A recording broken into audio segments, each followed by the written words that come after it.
Hi! On the Woodpecker today, I'm going to show you how I made this fence for my table saw sliding table.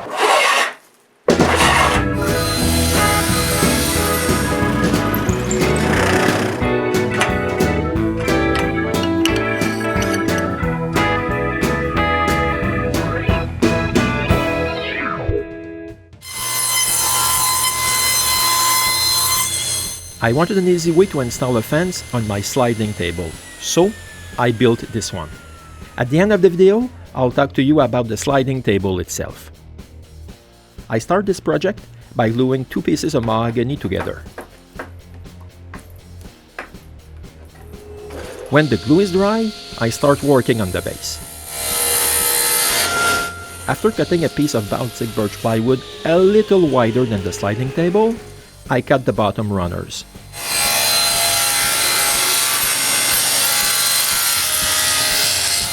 They are cut to the width of the sliding table slots. I use plastic runners. I have a bunch already cut. They all came from this big one that my father found in the garbage. But you can also use your kitchen cutting board and make a new one out of wood, or just buy another one. This runner is too thick, so I cut it thinner. Then I cut them to the right length and drill the mounting holes.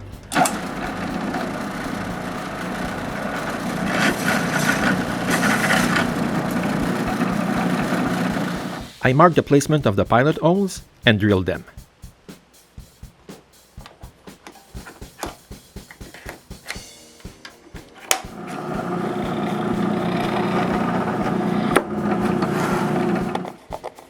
To locate the placement of the second runner, I stick some double-sided tape on the runner and press the base onto it.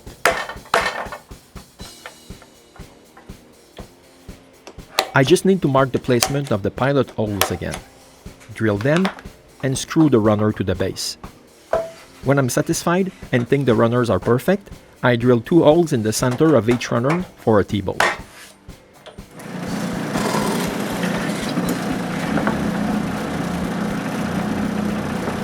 Now I can work on the fence. I start by making one side straight on the jointer. The painted side is cut with the table saw.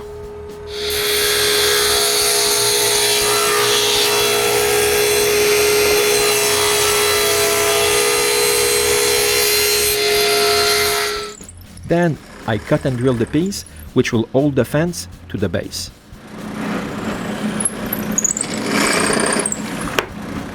I also drill two different sized holes for the fence adjustment.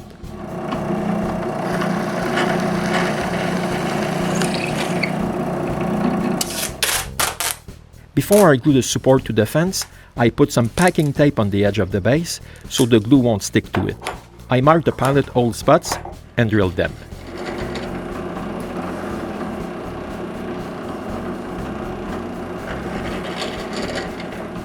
It's time to glue the support to the fence.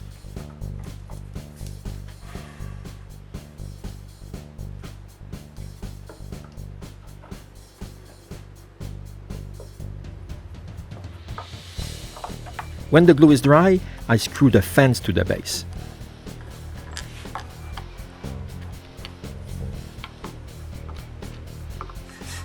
I cut two small lengths of T-tracks to hold down the base to the sliding table.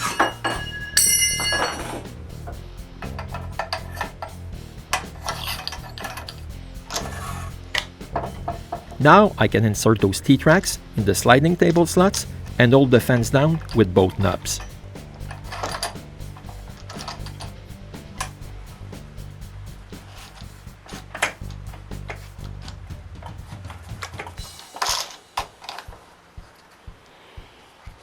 Using the fence this way wouldn't be really comfortable, so I will make an handle.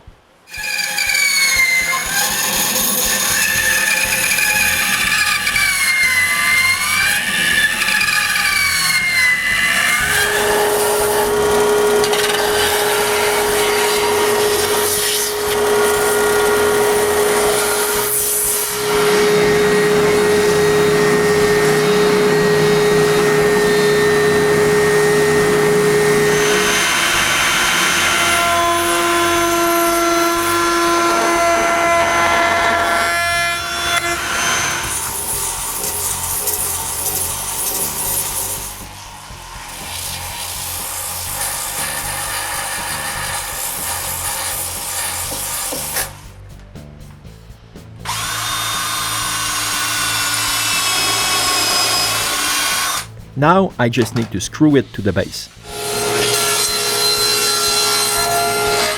To check that the fence is at 90 degrees, I'll do the 5-cut test. I cut each side by always putting the last cut I did on the fence.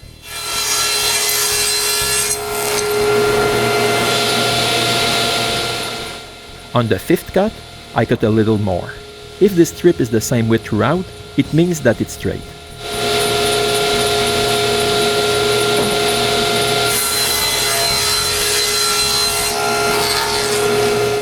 Just by looking at the strip, I don't really need any caliper to tell me that the fence is not straight. I unscrew the adjustment, move the fence, and redo the test.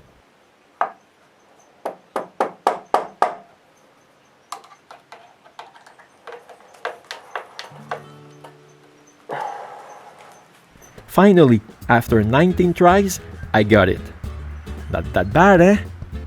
I have the same width on both ends of the strip. So to make sure not to knock out the adjustment, I make 4 holes under the base and screw the fence firmly.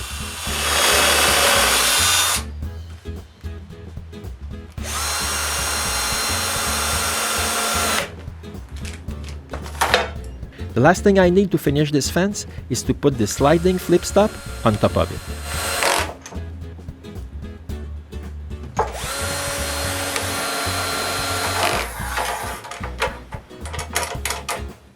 Now I have a perfectly square fence on my table saw.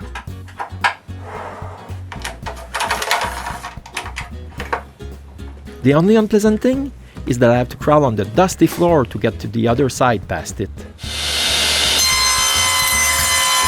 Now, as promised, I will talk about the sliding table itself. It's made of 2 extruded, thick pieces of aluminum. It slides on this metal rail with ball bearings.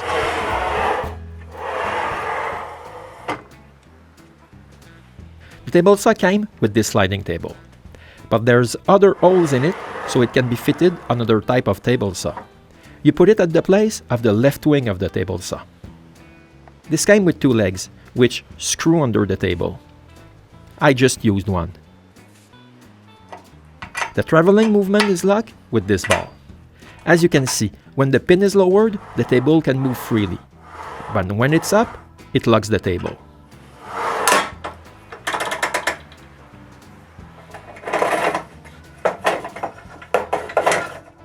This came with a table extension. I never use it because it's too long and hard to install. It also came with this guide that has a sliding flip stop.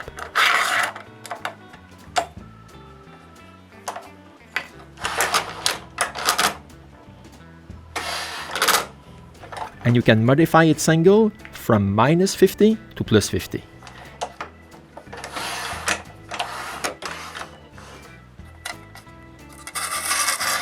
There's also an adjustable ruler on top of the guide. You can even move the stop at the end, and the ending part of the fence is mobile. This looks perfect, but far from it. There's too much play in the fence mechanism. To make it straight, I must use a square and put the fence straight as best as I can. I can't always make 19 cut test each time I put this fence on.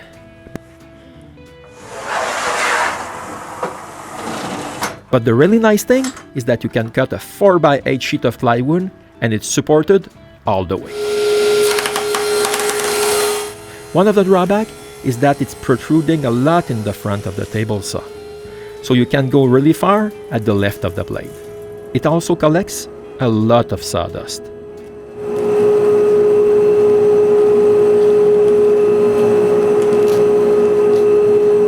Speaking of sawdust, when I plug the dust extraction hose, I really need to be careful with the corner, because it can really do a number on your back. That's the reason why I cut this pool noodle and stick it there with double-sided tape, but it always falls down. If you think you can use your miter gauge, think again. The rail is not standard size. As you can see, it's just a little bigger than a standard T-track.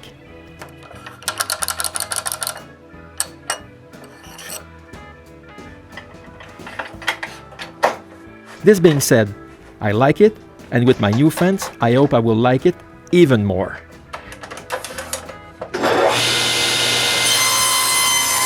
Thanks for watching, and I hope to see you next time for another episode of the Woodpecker.